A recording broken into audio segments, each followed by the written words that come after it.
Louvado seja Deus pela vida do pastor Luiz Cláudio. Deus abençoe a todos. Meus irmãos e irmãs em Cristo, queridos pastores aqui presentes, eu quero saudar a todos com a graça e a paz do Senhor Jesus. A mensagem que quero pregar nessa noite, ela tem por título Vencendo a Religiosidade. Até porque nenhum de nós estamos livres de entrar por esses caminhos da religiosidade. E uma vez que nós adentramos o caminho da religiosidade, nós corremos o pleno risco de nos tornarmos crentes de aparência, onde a função supera a presença de Deus. E isso pode ser e é bastante danoso à nossa vida espiritual. Portanto, eu queria que você agora, em nome de Jesus, estivesse com a sua atenção voltada para essa mensagem que vamos pregar hoje, porque é uma mensagem de exortação, de orientação para esse tempo novo que nós estamos vivendo, onde Deus tem me despertado a falar sobre isso. Para tanto, eu peço a você agora, em nome de Jesus, que abra a sua Bíblia no Evangelho segundo escreveu Marcos, no capítulo de número 10. Eu quero ler do versículo de número 17, Marcos capítulo 10, versículo 17 a 22, mas eu quero que você preste muita atenção, depois você vai manter sua Bíblia aberta. Eu prometo que eu não vou demorar, mas entretanto eu tenho o compromisso de entregar tudo aquilo que Deus colocou no meu coração para a sua vida. Marcos capítulo 10, a partir do versículo 17, assim nos diz a palavra do Senhor: e pondo-se a caminho, correu para ele um homem, o qual se ajoelhou diante dele e lhe perguntou: bom mestre, o que devo fazer para herdar a vida eterna? E Jesus lhe disse: por que você me chama de bom? Ninguém há bom senão um, e esse é Deus. Tu sabes os mandamentos: não adulterarás, não matarás, não furtarás, não dirás falsos testemunhos, não defraudarás alguém, honra a teu pai e a tua mãe. Ele, porém, respondendo, lhe disse: mestre, tudo isso guardei desde a minha infância. E Jesus então, olhando para ele, o amou e lhe disse: falta-te apenas uma coisa. Vai, vende tudo que tens, dá aos pobres, e terás um tesouro no céu, e vem e segue-me. Versículo de número 22 e último. Mas ele, preste muita atenção nesse versículo, contrariado com essas palavras, retirou-se triste, porque possuía muitas riquezas. Olhe para cá, querido. Quando nós não identificamos os perigos da religiosidade, quando nós não identificamos tais atitudes ou comportamentos religiosos, nós nos privamos de viver o cumprimento das promessas de Deus nas nossas vidas. Não é Deus que nos priva, mas quando nós não identificamos, quando nós não percebemos os perigos da religiosidade ou os comportamentos, nós é que nos privamos de viver o cumprimento das promessas de Deus para nós. Deixe-me dizer aqui, ou te dar um exemplo de alguém que vivia de uma forma religiosa. Você conhece a história de Saulo antes de ser Paulo, em nome da sua fé, em nome da sua religiosidade, da sua religião, ele perseguia os crentes, matava, arrastava mulheres pelos cabelos, diz a história da Bíblia Sagrada. Mas por causa dessa religiosidade, ele estava se privando de experimentar a plenitude do poder de Deus na sua vida. Certa vez eu li uma frase e trouxe para você hoje, que eu achei bastante interessante, que diz assim: a religiosidade é um veneno que volta o homem contra o próprio Deus, fazendo-o crer que está fazendo as coisas certas. O que essa frase nos ensina? Que a religiosidade, ela nos torna cumpridor de tarefas, de tal forma que ela se torna um veneno que nos afasta de Deus, e nos convence que a gente está certo, nos convence que não, eu estar no culto, ali prestar o meu trabalho, isso é suficiente, isso é legal, isso vai nos afastando daquilo que Deus tem para nós, daquilo que Deus preparou para as nossas vidas. Por isso que essa frase diz, e eu concordo com ela, que a religiosidade é um veneno que volta o homem contra o próprio Deus, e nos convence que a gente está fazendo a coisa certa. Não foi assim com Saulo, que eu citei agora há pouco, o exemplo de Saulo, um homem letrado, extremamente religioso, seguidor da sua fé, portanto equivocado nas suas atitudes, porque a religiosidade faz isso. A religiosidade nos tira, nos priva de termos experiências profundas e marcantes com Deus. E eu quero hoje, a minha oração é que o Espírito Santo hoje venha poderosamente sobre a sua vida e traga um tempo novo, porque às vezes a gente fala tanto de tempo novo, de coisas novas, mas deixa eu dizer para você uma coisa: um tempo novo exige da gente atitudes novas. Você olha para a Bíblia e você vai ver falando sobre vinho novo em odres novos. Não dá para experimentarmos coisas novas e ainda vestido de coisas velhas. Nós precisamos hoje nos esvaziarmos daquilo que tem sido religioso, de rituais, e entender que o cristianismo é relacionamento com Deus diário, que provoca crescimento, que provoca vida, que nos faz nos reunir na esperança e na convicção e na fé que a gente vai encontrar Deus, que vamos ter um encontro com o Senhor. Essa é a proposta que trago para você hoje, através da mensagem que Deus colocou no meu coração, e eu espero que o Espírito Santo fale profundamente a você.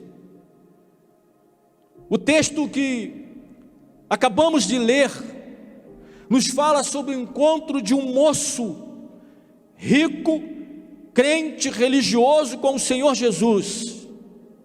Um moço que, quando você olha aqui na sua história, ele tinha tudo para ser feliz, mas desperdiçou a maior oportunidade da sua vida.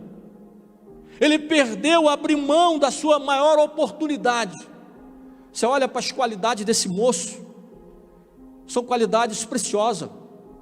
Um moço estudioso da palavra, conhecedor e cumpridor das leis, um moço que vai a Jesus com as melhores intenções, um moço preocupado com a vida eterna, um moço consciente de que a vida não se resume nesse plano terreno. Ele vai a Jesus interessado em tudo isso.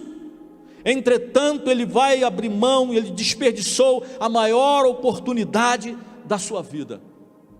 Deixe-me abrir um parêntese aqui e fazer uma pergunta para você que nos assiste, você que está aqui também.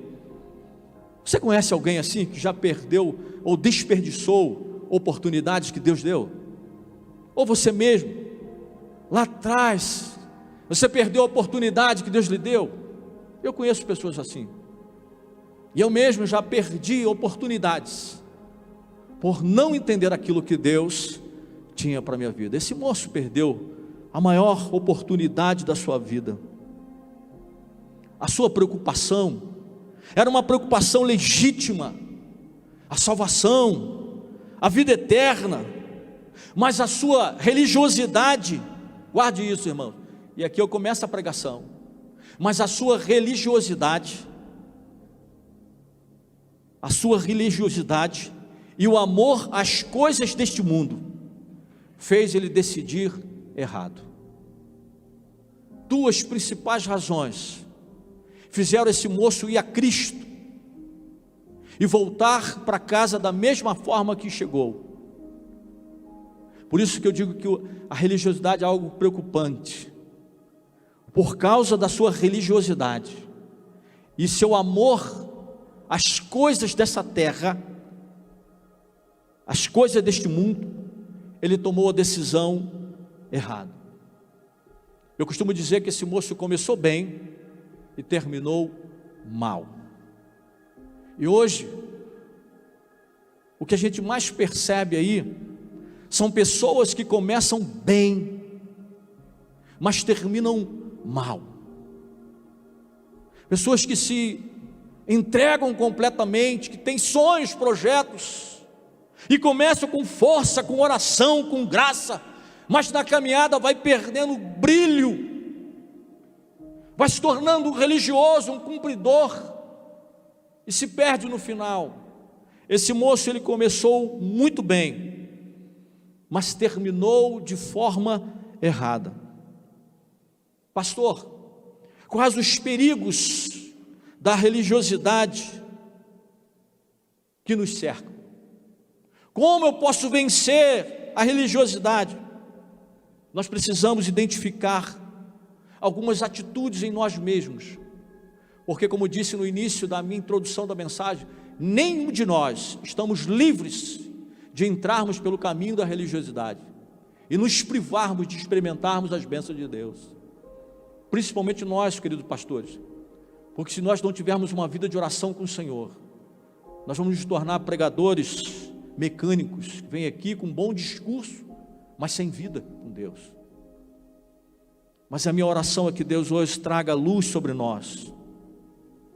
Quais os perigos da religiosidade que nos cercam a todos nós? Nós precisamos identificar algumas áreas da vida, para não passarmos a vida inteira enganados. Por que eu digo isso? Porque esse moço fez isso. O texto diz que quando ele chega para Jesus e pergunta no verso 17, diz que ele corre diante do Senhor e diz: Senhor, o que eu preciso fazer para ser salvo? A gente percebe uma vida inteira de igreja, uma vida inteira na lei, uma vida inteira estudando. Ele diz, desde moço, quando Jesus cita a lei para ele, os mandamentos, ele diz: Senhor, desde moço eu venho estudando e cumprindo tudo isso. Quando eu não identifico algumas áreas da minha vida que está me tornando religioso, eu posso passar a vida inteira enganado. E eu quero ver pelo menos 4 situações que identificam que a gente precisa vencer hoje. A gente precisa pedir a Deus para que Deus nos renove. A primeira delas, guarde isso, a primeira característica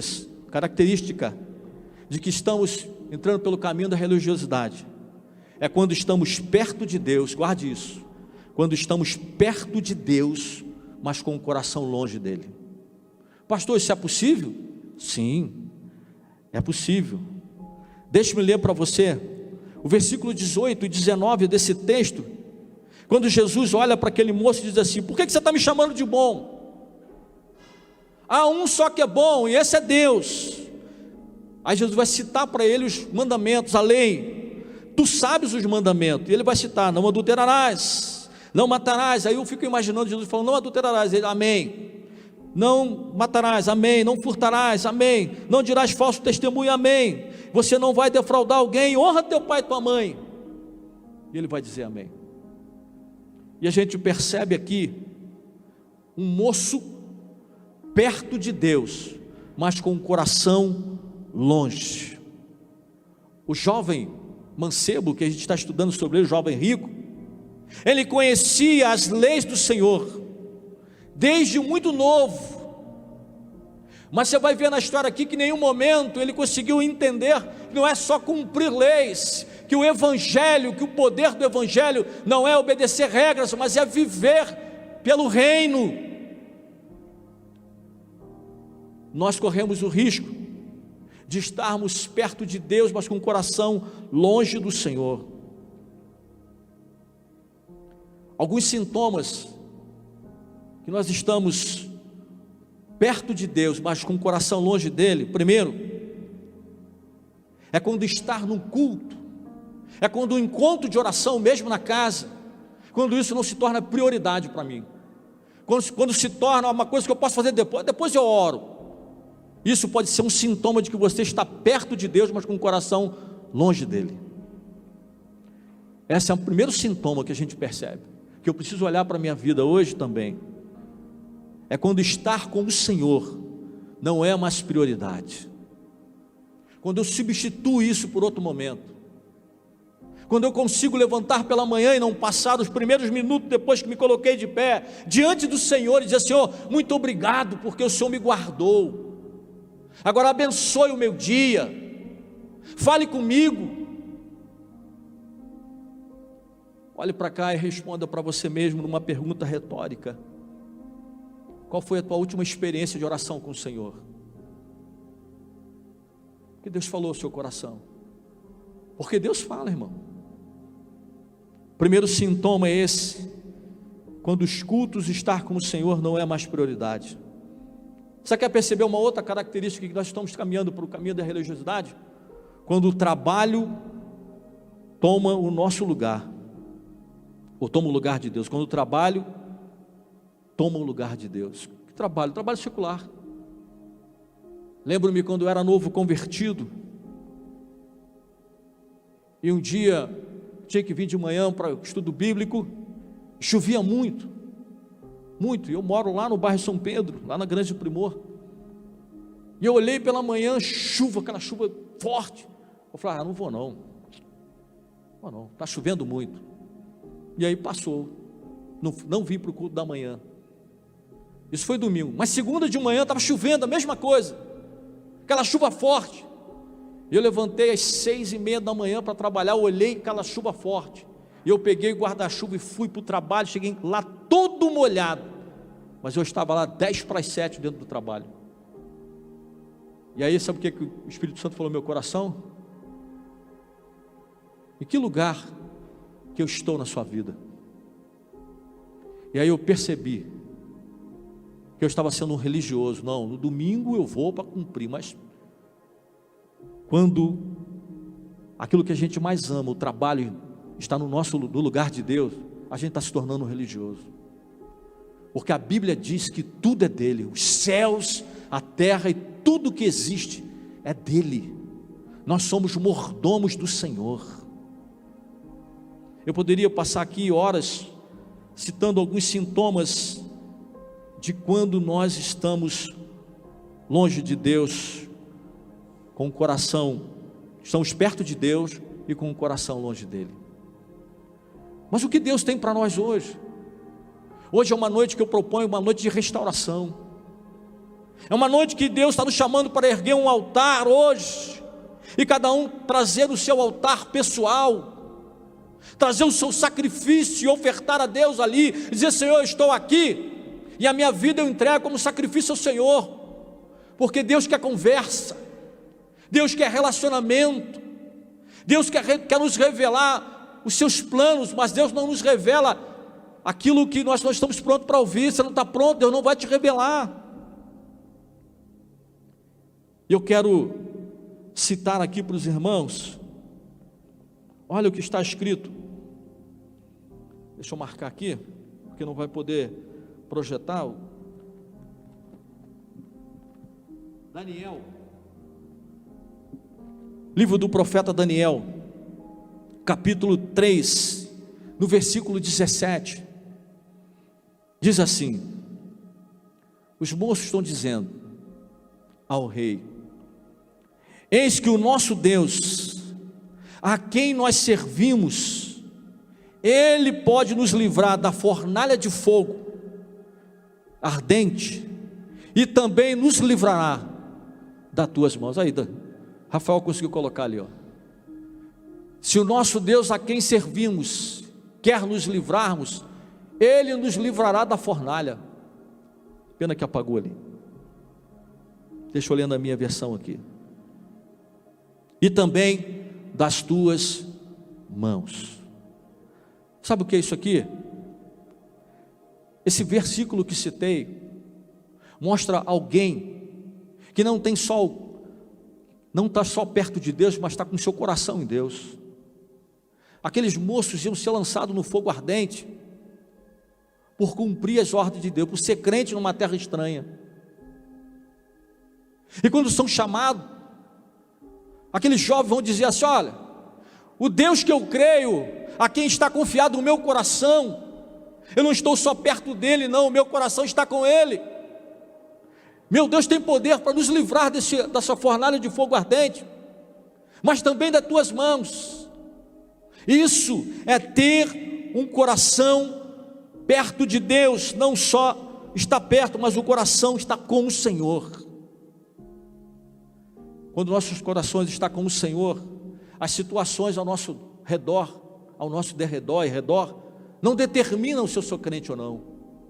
Eu creio, as adversidades não me roubam isso. Aqui está a primeira característica que Deus colocou no meu coração para a gente tomar cuidado: o perigo de estarmos perto de Deus com o coração longe dele. Sadraque, Mesaque e Abednego estavam prontos a enfrentar perigos, porque o seu coração estava com o Senhor. Quem está perto e com o coração no Senhor, não se abala diante das lutas e provações, não faz de Deus simplesmente um amuleto para a sorte, não, mas tem convicção de quem Ele é, tem convicção de quem a sua vida está confiada. Foi isso que esses moços disseram para o rei: você tem autoridade, rei, mas o Deus que eu sirvo, a quem estou confiado a minha vida, a qual eu não estou comprometido com o momento religioso, não, mas a quem eu conheço, a quem eu tenho experiência com Ele, a quem me ouve, a quem tem confiado a minha vida, Ele tem poder para me livrar, não só da fornalha, mas das tuas mãos também. Ele é todo poderoso, Ele é o grande eu sou, e nele que eu confio. Por isso, queridos, queridas do Senhor, hoje eu estou chamando você hoje para dizer isso para Deus: Deus, eu quero transformar, pedir ao Senhor para que o Senhor transforme na unção do Teu Espírito a minha vida, para que eu confie plenamente no Senhor. A segunda característica, ou segundo perigo que precisamos vencer, o primeiro é esse: o primeiro perigo que precisamos vencer hoje é o perigo de estarmos perto de Deus com o coração longe dele. Esse moço da história tinha tudo. Talvez, se você não conhecesse o final da história, talvez tivesse aqui uma pessoa que você gostaria que fosse seu genro, um diácono da igreja, moço cheio de qualidades. Todavia, longe de Deus. Segundo perigo, habitar no universo da fé, sem experiências com Deus. Observe o plural da palavra experiência. Segundo perigo, é o perigo de habitarmos no universo da fé, sem experiências com Deus. Por quê? O texto que lemos no versículo de número 20, diz assim: e ele respondendo disse ao Senhor: mestre, tudo isso eu guardei desde a minha infância. É possível o religioso habitar no universo da fé sem ter experiência com o Senhor, experiências no plural. Por quê? Porque a primeira experiência é a experiência de conversão, que eu creio que você pode ter passado por ela, teve uma experiência de conversão. Mas guarde isso, irmãos, em nome de Jesus. A vida cristã e o Evangelho de Jesus não nos propõe simplesmente uma primeira experiência com o Senhor de conversão, não. Nós precisamos continuar tendo experiências com o Senhor, experiências da oração, experiências para compartilhar com o outro. Aqui está um moço religioso, criado dentro da igreja, cumpridor das palavras, dos mandamentos, mas sem ter uma experiência com o Senhor. Deus está nos chamando essa noite para termos experiências com Ele, porque às vezes nós nos limitamos à primeira experiência de conversão, e aí ficamos lá, e não mergulhamos no oceano do Espírito Santo, para termos experiências contínuas com o Senhor. Por isso que diz que o religioso, ou a área que precisamos vencer, o perigo da religiosidade, é que ela pode nos manter no universo da fé, no meio do povo, mas sem experiências com Ele. Esse moço era cumpridor dos mandamentos, criado na igreja, Aí eu pergunto: quais foram as suas últimas experiências com Deus? Se hoje você que está nos vendo na sua casa, você tivesse que dar um testemunho da sua última experiência com Deus, o que você diria aí para o seu filho, para um amigo? O que você teria para compartilhar? Você já reparou que nós somos às vezes tentados a contar experiências de alguém? Ah, mas fulano, Deus falou com fulano, revelou, curou, transformou, enfim, salvou. Mas e a nossa experiência? Tem uma definição de evangelho que eu gosto muito, e a definição é essa: que o evangelho não melhora, o evangelho transforma. O religioso, ele melhora, ele é até bom, mas quando ele tem uma experiência com o Senhor, ele é transformado. O evangelho não torna maridos melhores, mas tornam novos maridos, novas mães, novos filhos. O evangelho, quando entra na vida de um homem, ele transforma completamente a vida do homem e da mulher. Quando o evangelho alcança uma família, aquela família é transformada. Queridos pastores que aqui estão, irmãos, amigos que nos assistem, lembro-me de um tempo atrás, infelizmente tem que dizer isso, que é um tempo atrás, onde nós andávamos pelas ruas, pessoas sem saber quem nós éramos, diziam assim: esse é crente, essa moça é crente, esse moço é crente, não precisava nem falar nada. Mas hoje, a falta de experiências com Deus, na unção do poder, está nos tornando iguais às pessoas aí fora do mundo. Nós precisamos resgatar isso. Isso me remete a um texto da Bíblia Sagrada muito interessante. Está registrado em 1 Samuel capítulo 30, versículo 8, quando Davi tinha saído, grande Davi, o rei Davi saiu em batalha, mas quando ele volta para Ziclague, Davi tinha perdido a sua família, e ele quase é morto pelos seus companheiros. E o que Davi vai fazer? Olha lá, ó. Então consultou Davi ao Senhor, dizendo: perseguirei eu o bando, alcançá-lo-ei? Respondeu-lhe o Senhor: persegue, porque de fato o alcançarás, e tu libertarás. Na minha versão, e tu salvarás a tua família, está na minha versão aqui. Sabe o que é isso aí? Um homem com experiências com Deus, um homem que tinha perdido a sua família, as famílias tinham sido levadas pelo inimigo, destruídas, cativos. Eles chegam lá, está tudo queimado, há uma tristeza, uma desolação, e Davi quase é morto pelos seus próprios companheiros, que querem matá-lo, culpando de tudo isso. Sabe o que Davi vai fazer? Ele vai orar. Ele corre para um canto para orar a Deus, para clamar ao Senhor. Ele diz: Senhor, o que eu vou fazer? Quais são as suas orientações, as suas diretrizes para mim? Aí o que Deus vai falar para ele? Ele pergunta: posso perseguir essa tropa? Posso ir atrás? E aí Deus vai dizer para ele: Davi, vai atrás. Você não só vai alcançar a tropa, mas você vai resgatar todas as famílias. Sabe o que eu quero dizer para você hoje? Nós precisamos ter experiências com o Senhor. Davi tinha experiências constantes com o Senhor, porque ele buscava na oração, ele conhecia Deus, não só de ouvir falar, mas de ter um encontro com Ele. Esse moço da história, ele ouviu falar de Jesus, ele conhecia a lei, as leis, todavia, ele não tinha experiências com o Senhor. E hoje, um dos perigos da religiosidade é nos manter habitando no universo da fé, queridos pastores, irmãos em Cristo, mas sem experiências com Deus. Davi tinha constante experiência, por isso eu citei aqui. Você quer resgatar aí a sua família? Você quer ver algo mudar no seu lar? Irmãos, vença hoje a religiosidade. Não é cumprir, entregar o dízimo, orar pela manhã, orar na hora do almoço, orar. Isso é importante, mas acima de tudo, tenha experiências com o Senhor. Ouça o Senhor, não tome decisões nenhuma sem antes ouvir Deus. Foi o que Davi fez.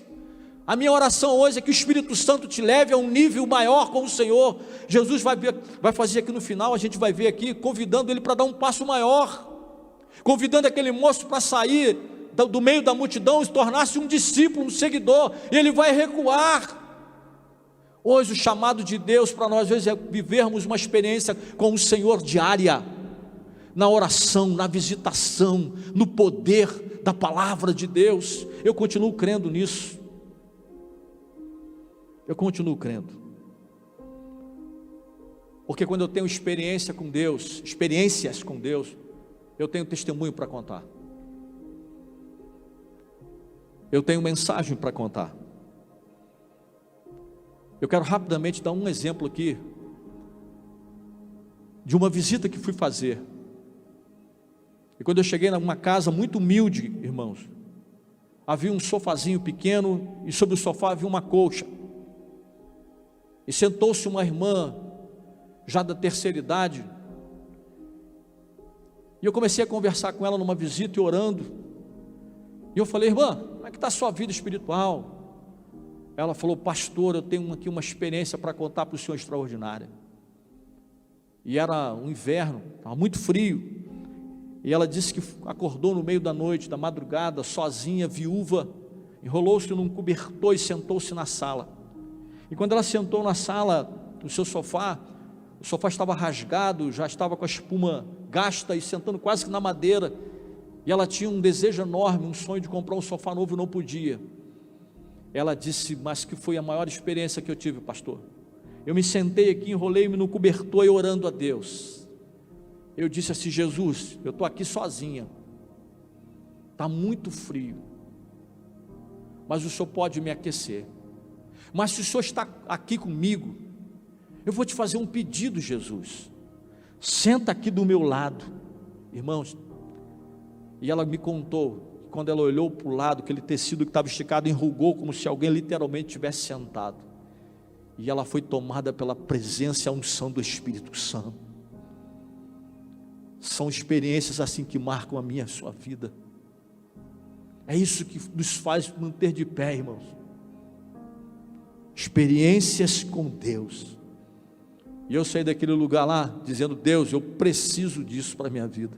Eu quero isso para a minha vida. Porque quando a gente quer ser igual a alguém, isso não é pecado não, pastor João. Pecado é a gente querer ser alguém, ser aquela pessoa, mas querer aquilo que a pessoa está experimentando. Eu também quero ser assim. Isso não é errado não, irmão. Errado é eu querer ter o que a pessoa tem. Que Deus nos ajude hoje. Terceiro perigo que a gente corre e que precisamos vencer hoje, o perigo da religiosidade, é ter a visão do reino contaminada.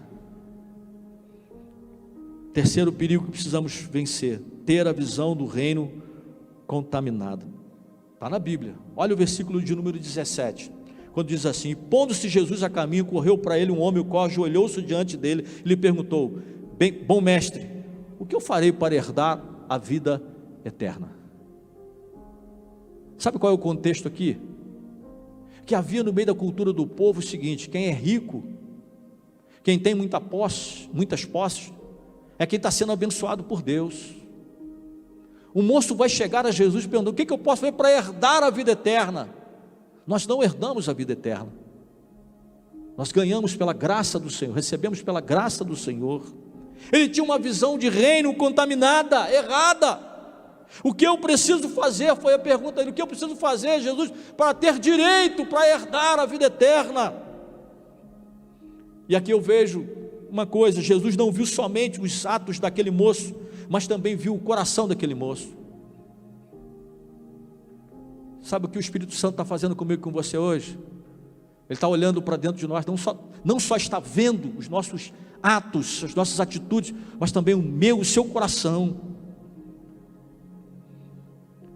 Isso nos remete a um exemplo de como Deus quer nos tratar, e o que Ele tem para nós está lá no Salmo 73, versículo 2, e depois o versículo 17, Salmo 73, versículo 2, versículo 17, depois, não sei se consegue colocar, Salmo 73, versículo 2, diz assim, ó, esse é um ministro de música falando, Asaf: quanto a mim, porém, quase me desvalei, me resvalei os pés, por pouco faltou para que eu desviasse dos teus passos. Versículo 17, por gentileza: até que entrei no santuário de Deus e atinei para o fim deles.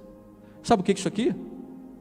O perigo da religiosidade faz isso, nos leva a ter uma visão contaminada do reino.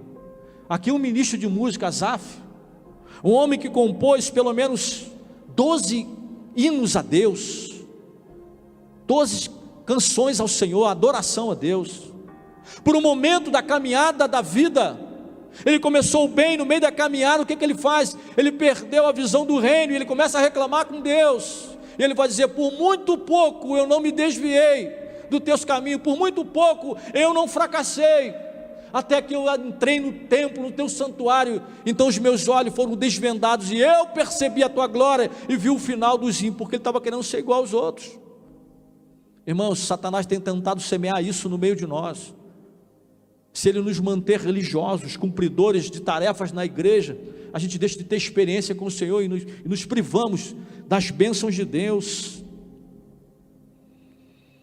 Asaf teve a sua visão de reino restaurada, e é isso que Deus tem para nós hoje.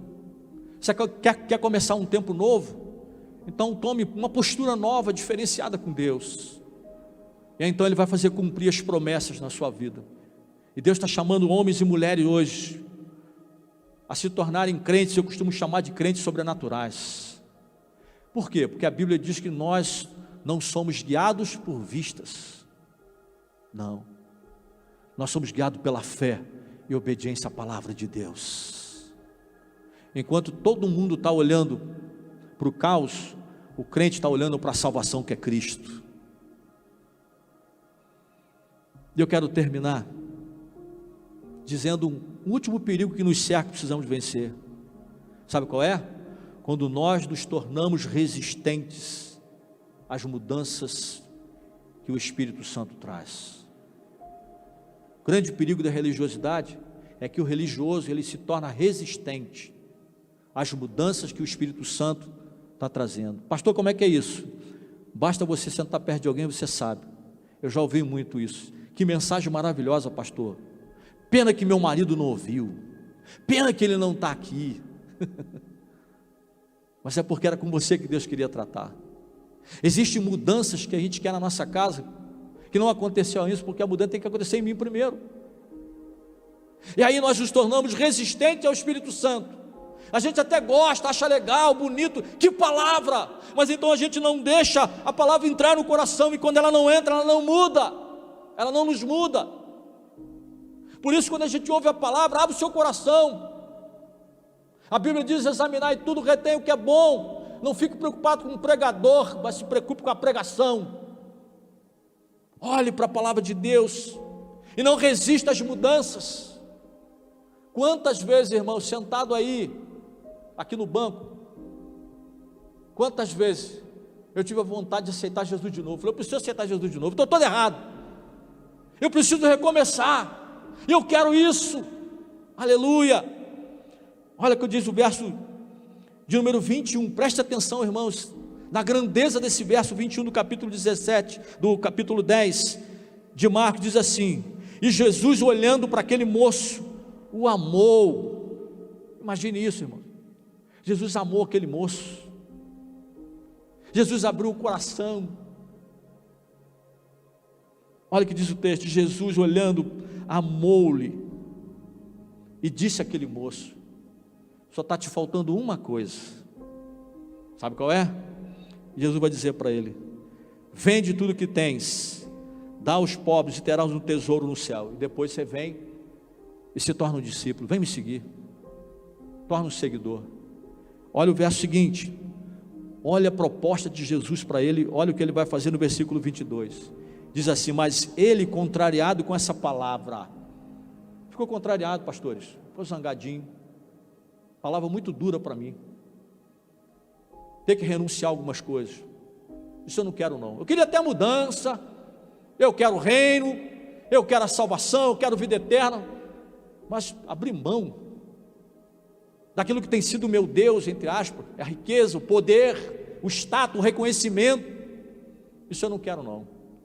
Olha o versículo 22, mas ele, contrariado com essas palavras, retirou-se triste, porque possuía muitas riquezas. Não é que ele precisava ser pobre. Eu creio, colegas, pastores e amigos que nos assistem, que na verdade o Senhor queria que ele dissesse: pastor, Senhor, eu estou pronto a abrir mão de tudo isso. E quando ele dissesse isso, Jesus ia falar para você: não precisa fazer mais nada. O que eu queria ver mesmo é o que está no fundo do seu coração. Sabe por quê? Porque a luz do Evangelho é tão poderosa que ela revela os cantos secretos do meu coração. Irmão, quando você está na presença de Deus, a luz de Jesus, Ele é a luz do mundo. Essa luz é tão poderosa que Ele faz nos revelar os cantos secretos do meu coração, escuro, que ninguém sabe. E aí eu sou confrontado, sou chamado a uma mudança. Foi isso que Jesus fez com ele. Fez ele entender que ele era cumpridor das leis, era religioso, mas no fundo ele não cumpria nada, porque ele não conseguia amar ao próximo, ele não conseguia amar a Deus acima de todas as coisas. Ele se negou, ele se entristeceu. A religiosidade nos torna resistente à ação do Espírito. Jesus convidou aquele moço a ter uma vida diferente. Eu quero terminar para orarmos, enquanto o nosso Além da Canção prepara uma canção, e pode vir, por favor, dizendo para você uma coisa muito interessante. Eu concluiria essa mensagem dizendo, primeiro, que o jovem rico cometeu o primeiro erro, ele acomodou-se. Quantos de nós estamos nos acomodando com os anos de crente? A gente vai se acomodando. Segundo, ele resistiu a mudanças. Ele se acomodou. É melhor ser crente assim mesmo. É melhor eu continuar aqui na religiosidade. E a segunda coisa que ele fez, ele resistiu a mudanças. O Senhor provocou o seu coração. E finalmente ele perdeu a oportunidade, porque ele voltou para casa pesaroso, triste, pelo convite do Senhor. E eu quero convidar você hoje a tomar uma decisão ao lado de Jesus, a tomar uma decisão com Jesus. Não se preocupe em você se mudar, mas preocupe-se em permitir que o Espírito Santo te mude, porque às vezes a gente tenta melhorar para ir a Cristo, mas o convite hoje é para que você venha do jeito que você está. Não importa quantos anos você tem de crente, não importa o que você está vivendo, mas eu estou te convidando a ir a Cristo hoje, a orar ao Senhor, como fez Abacuque no capítulo 3, no versículo 2, na parte inicial do versículo, Abacuque 3, versículo 2, quando ele diz assim: ouvi Senhor, a tua palavra e temi, então aviva a tua obra no meio dos anos. Foi isso que Abacuque fez. Essa é a oração que nós precisamos fazer, porque com o passar dos tempos, nós nos acostumamos às coisas, e Deus precisa hoje trazer um tempo novo para nós. Vamos adorar o Senhor agora em nome de Jesus. Depois nós vamos orar, nossa Além da Canção.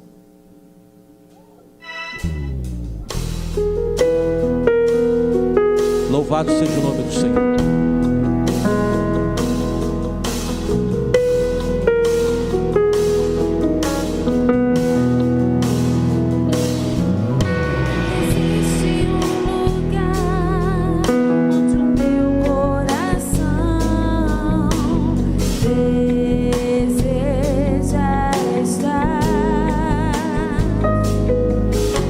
Existe um lugar onde jamais quero ser.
atraído pelo teu olhar que me diz: filho, vem pra perto de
Nós vamos orar agora.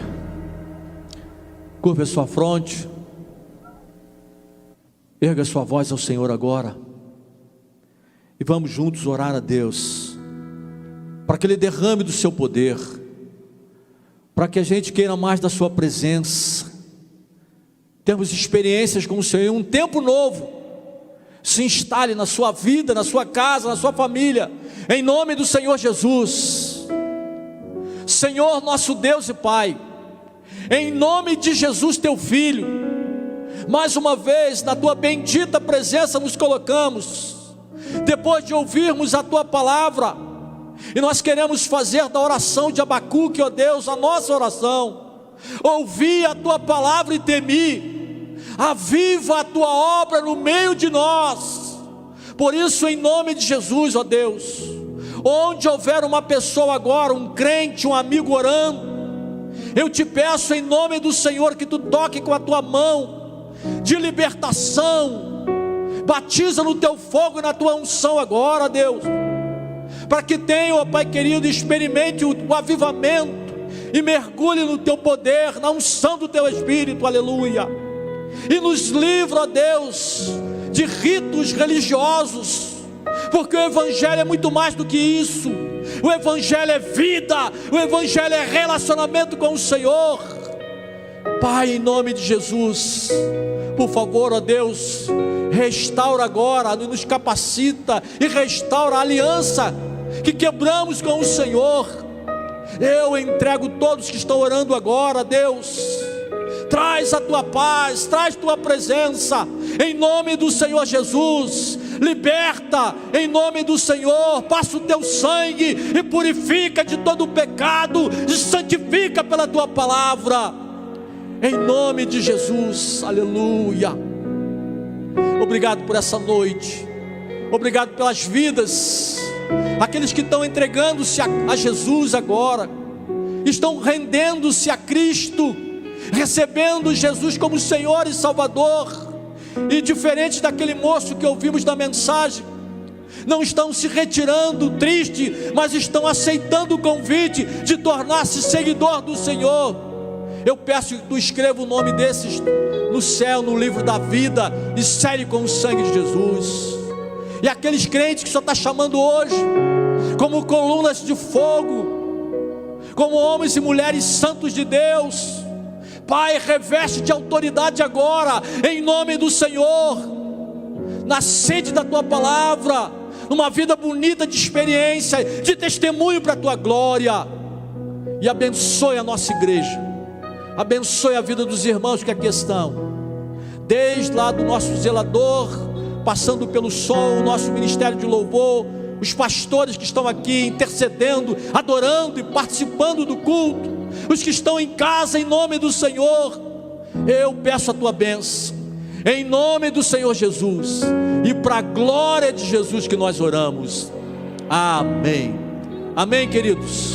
Deus abençoe a sua vida, Deus fortaleça você, e que o óleo da unção nunca falte sobre a tua cabeça, sobre a tua casa, em nome de Jesus. Eu quero impetrar a bênção apostólica. Se você puder, espalme suas mãos assim. E agora que o amor de Deus o Pai, a graça salvadora de Jesus Cristo Filho, e as doces e eternas consolações por parte do Espírito Santo da promessa, seja com todos vós, e de igual forma com todo o povo de Deus, espalhado sobre a face da terra, desde agora e para sempre. Amém, amém e amém. Deus abençoe a todos. Fiquem na paz do Senhor.